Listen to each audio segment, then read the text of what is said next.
30 Soccer Stories, presented by PNC Bank.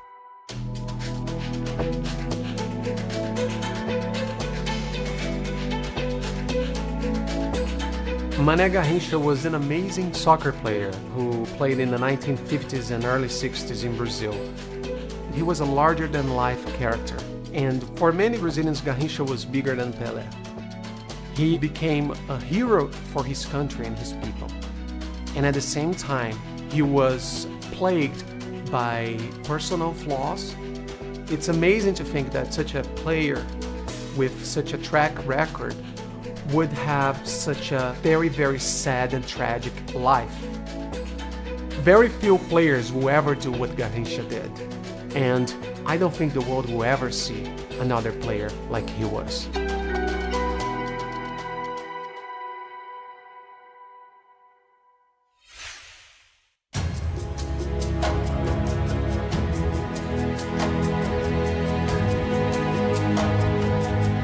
Garrincha, para mim, era um gênio. Garrincha não foi um jogador de futebol apenas. Ele foi um fenômeno. Faz a tabela para Garrincha, saiu livre, penetrou, atenção, está no prolongamento da pequena área, agora bloqueada por gol! Garrincha!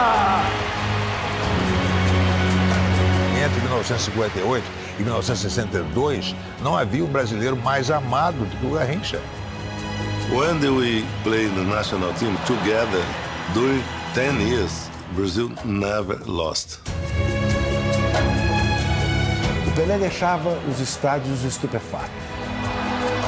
O Mané fazia os estádios darem gargalhada.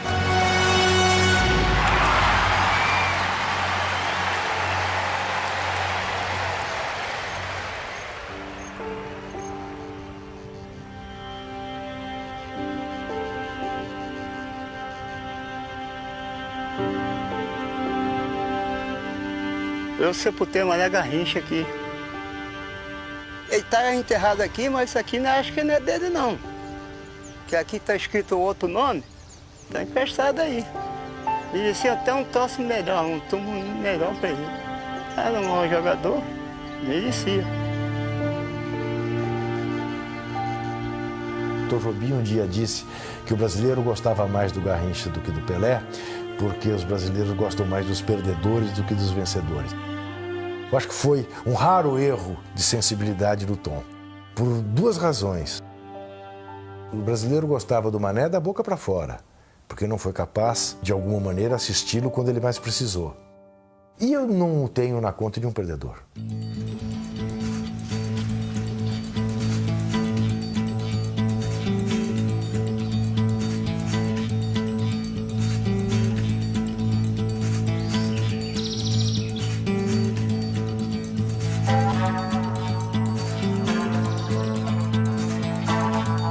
O Garrincha, eu acho que ele foi o jogador de futebol que contraria todos os princípios do futebol, nascido numa cidadezinha do interior. Garrincha era analfabeto, era aleijado. O Garrincha, na verdade, deveria ter dificuldade para andar. O Mané tinha um joelho para dentro, um outro joelho para fora. Mas o que dizem os laterais? Olhar para as pernas dele, como você faz normalmente, para ver para que lado o cara vai, era uma perdição, porque você se deparava com uma situação absolutamente inusitada. Agora, você imagina o jogador estrangeiro que estava vendo o Mané pela primeira vez. Devia ser um horror, só tiros.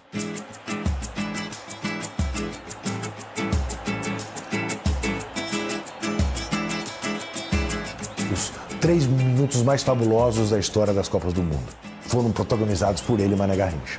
Foi quando o Garrincha pega a bola e faz todas aquelas loucuras que ele fazia no Botafogo. Ele demole praticamente o lado esquerdo da defesa russa e manda uma bola na trave. The beginning was fantastic because the beginning was with Garrincha. To me, it was like a dream. Essa partida o consagra e o Brasil começa a ganhar a Copa do Mundo aí.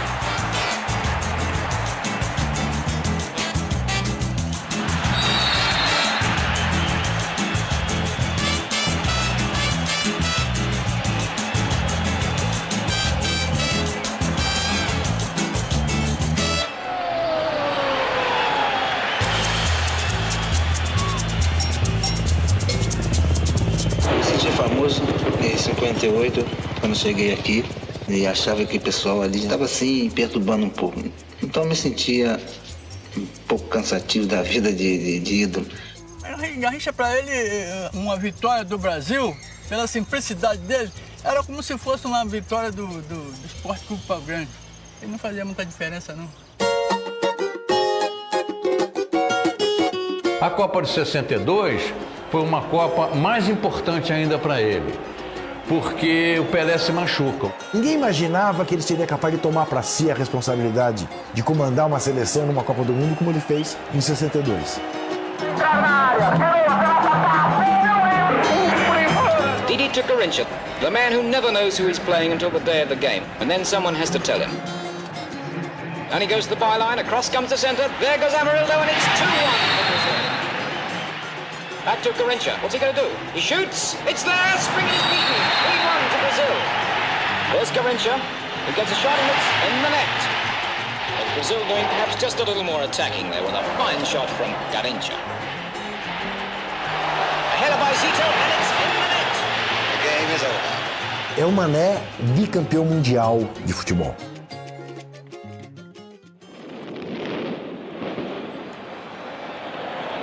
E esse ano de 62 também é o último ano em que o Garrincha vai ter uma atuação de Garrincha, que é o jogo decisivo com o Flamengo pelo campeonato de 62. Faz 3 gols, 3-0 Botafogo. Foi uma vitória espetacular. Foi a última grande partida do Garrincha. Garrincha tinha um problema crônico no joelho, né? Provocado por aquela condição daquelas pernas dele. Ele não se deixava tratar. Ele usava como argumento que tinha uma rezadeira lá na terra dele, lá em Pau Grande, que ia curar o joelho dele. Evidentemente que isso nunca aconteceu. O Mané foi vítima da ganância, de infiltrações impiedosas no joelho, porque a presença dele, principalmente nos amistosos, nas excursões do Botafogo, aumentavam a cota do Botafogo. E o Mané é claramente uma vítima disso.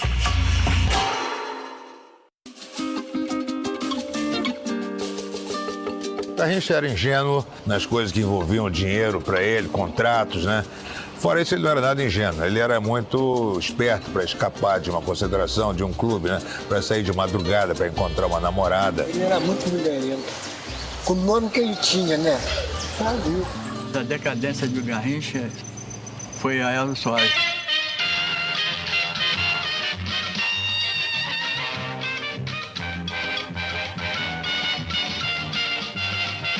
O neguinho gostou da filha da madame.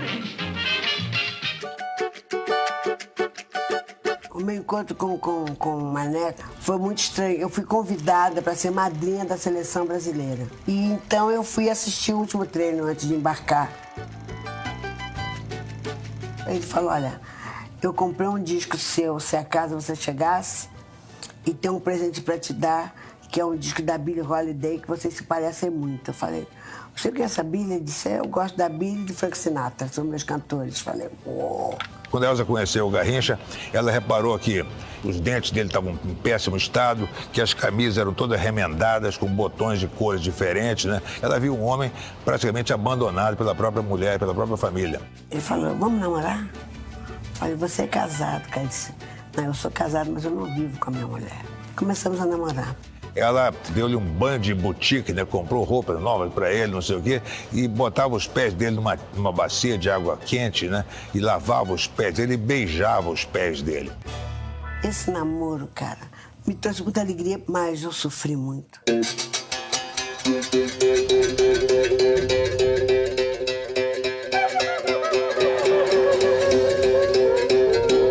O fato objetivo é que a mídia conservadora aguçou o espírito conservador de grande parte do povo brasileiro e não perdoou o Mané por ter se separado da dona Nair e das filhas.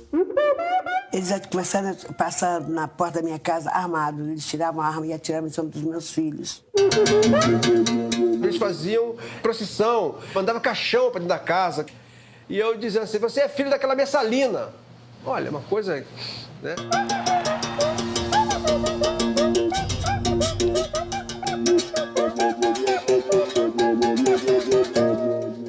eles quisessem esconder o que o Mané não tinha. Porque o Mané não sabia quanto ganhava, não recebia dinheiro. Eu fazia, que pagava tudo. Ele começa a se cansar um pouco dessa fama aí às avessas, quer dizer, de ser um cara famoso, não como uma alegria do povo, mas como, o cara que largou as mulheres, etc e tal. Eu acho que isso pesa na vida do Garrincha e ele vai se tornar, pouco a pouco, um personagem realmente trágico.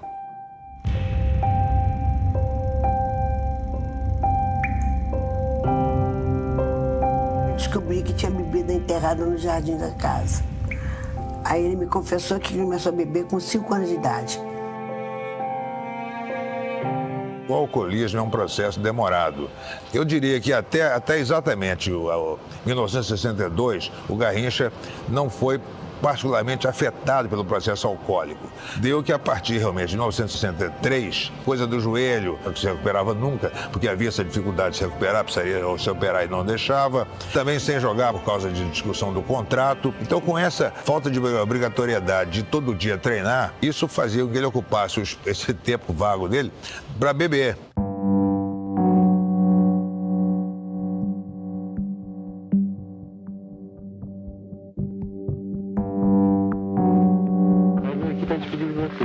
Levar para São Paulo, levar um rolo.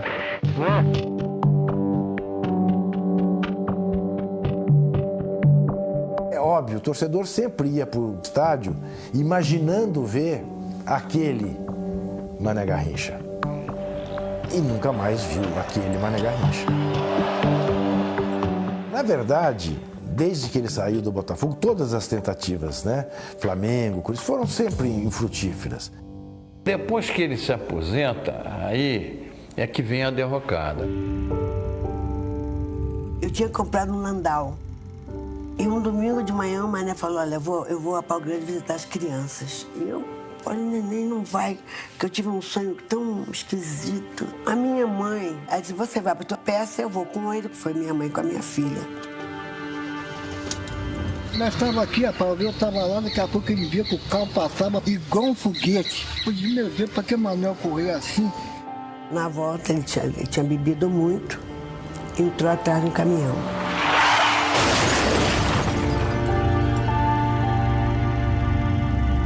A minha mãe morreu ali na hora, né? Uma Sarinha, na época, estava muito mal, ficou entre a vida e a morte. Graças a Deus, ela sobreviveu a isso. E olhar para a cara dele, sabe aquela cara assim, eu não fiz por querer. Sabe que ele gostava muito da minha mãe. Eu não fiz por querer. Como é que foi deixar esse homem na rua? Como? Só tinha eu, mais ninguém. Eu e Deus, mais ninguém.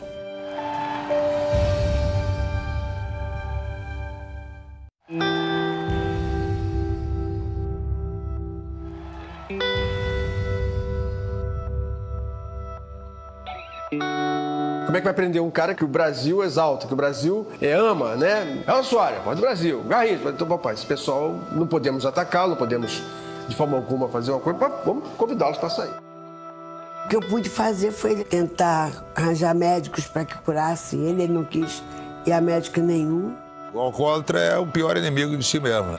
As pessoas na época, como ainda hoje no Brasil, infelizmente, não tinham uma consciência a respeito do problema. Não se tratava o problema como uma doença, né? Achava-se que era um desvio de caráter. Garrincha bebia porque era um vagabundo, porque era um sem vergonha. Não é nada disso, evidentemente. Ele era um homem doente.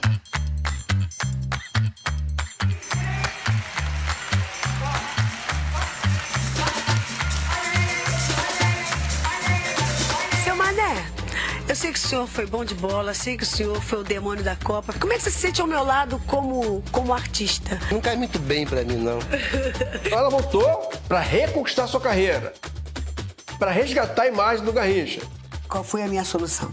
Fazer um jogo de despedida pro Mané. Aí fui procurar o presidente da CBS, a doutora Avelange. Eu fui com o Mané.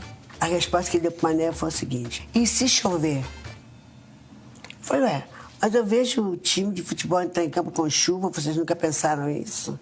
Eu só estou pedindo que eu acho que ele merece.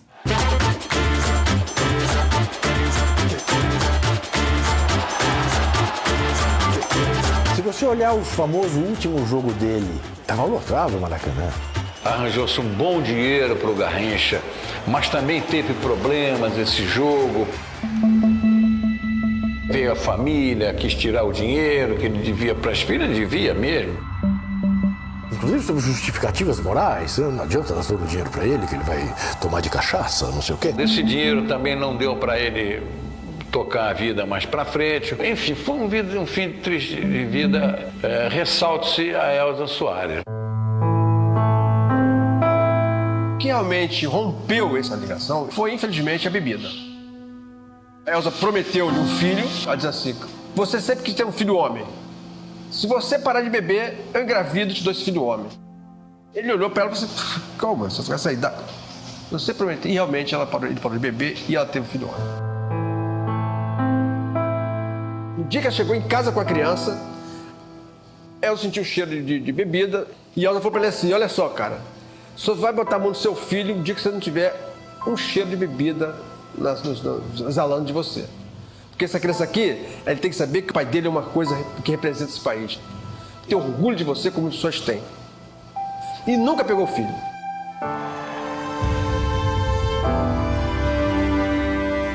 Para eu não perder a guerra, eu dei a preferência de me afastar. Porque se eu fosse brigar, talvez nem eu nem ele estivesse vivo, né, lógico? Porque ia virar uma guerra. Eu falei, bom, quem quer se perder sozinho? Só quer dizer você uma coisa, Mané, eu te amei muito e te amo até hoje. E a única coisa que acabou com o Mané foi o vício. Foi ele mesmo. Esse maldito vício do álcool. Ele foi internado diversas vezes. O Garrincha deve ter passado por mais de 15 internações nos últimos 3 anos de vida. O tratamento devia ser uma coisa prolongada, mas não, ele era solto, daí 2, 3 dias, atravessava a rua e ia beber de novo.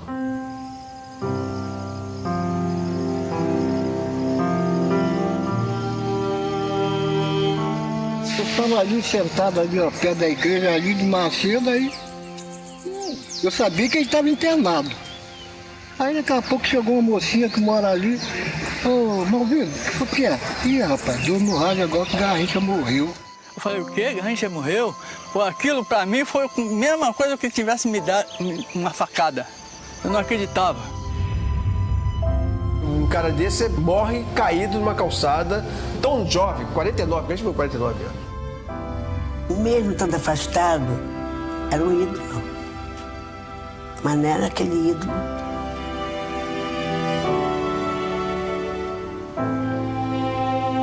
Não se sabia onde Garrincha andava mais. O Garrincha, praticamente, a figura física dele tinha desaparecido. Mas a memória não.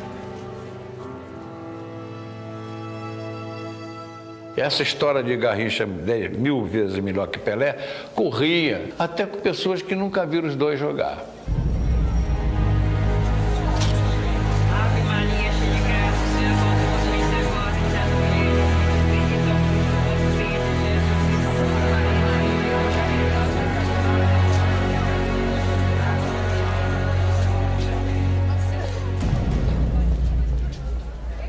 A morte, de repente, acordou, talvez, a população do Brasil para a situação daquele homem, né? Aleijado, moleque de rua, pés descalço, analfabeto, alcoólatra, que se transformou num herói nacional. O auge do Mané é curto. Mas o que o Mané fez no auge, ganhando 2 Copas do Mundo, nunca vi ninguém. Atenção! Brasil! Brasil! Brasil! Bicampeão mundial de futebol!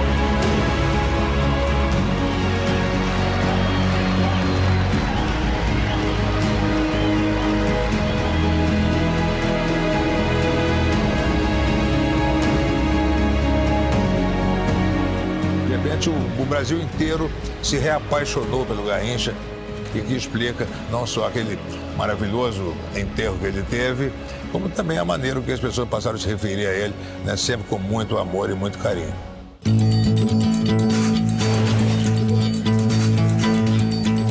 O corpo de Mané Garrincha chegou à cidade de Pau Grande, onde ele nasceu, às 11 da manhã. Aquela igreja ali, meu pai pôde celebrar a missa.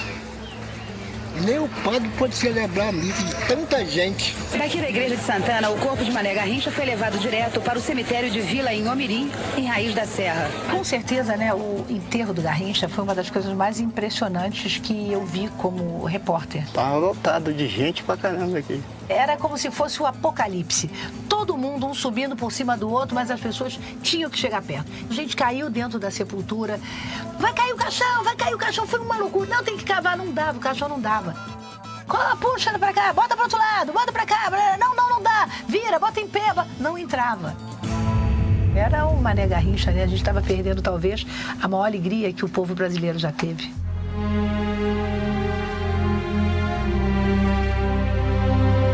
Fez o centro, entrou 40, tirou, defendeu o arqueiro, entrou Garrincha, gol! Se você me perguntasse de tudo que você viu no futebol, o que mais te divertiu, eu não tenho dúvida em dizer, Mané Garrincha. O Garrincha é uma memória, uma grande memória. Quer dizer, o mito do Garrincha tem uma grandeza que quase se equivale à realidade do Pelé. Vitória emotiva, emocionante do Brasil. Se vocês querem conhecer um ídolo, procure o Mané.